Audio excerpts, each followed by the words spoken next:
The attack on Europe's biggest nuclear power plant last night, sending uranium stocks tumbling. Pippa Stevens is here now with the reasons and some of the biggest movers. Pippa? Hey, Kelly. Uranium stocks posting big declines as last night's attack reignites worries about the future of nuclear power.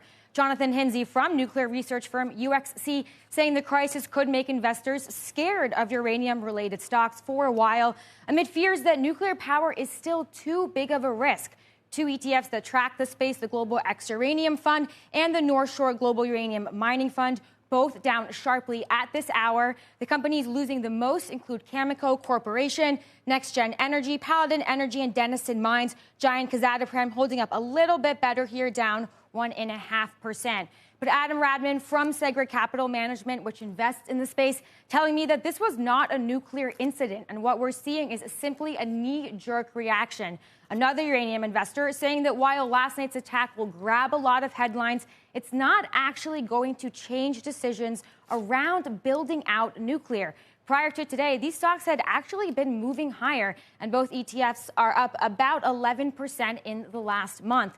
This, of course, comes as Europe reevaluates its energy policies. The IEA yesterday released a 10-point plan on how to move the EU away from Russian gas, and it includes maximizing output from existing nuclear plants. Kelly? So come on over, Pippa. What's so interesting about this timing, and maybe not coincidental for the conspiracy theorists, is that people were just having this conversation, you mentioned the IEA, but even Germany, about whether to bring those nuclear plants back online.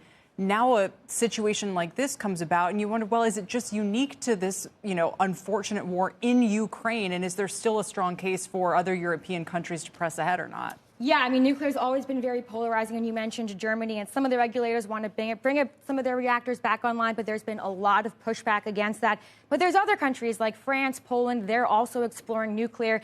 And another key player is, Russia. They control about 35% of uranium enrichment. So that's another factor at play here when we talk about moving away from dependency on Russia. So there's a lot of factors. Energy policy is very complex and very slow moving, as you know.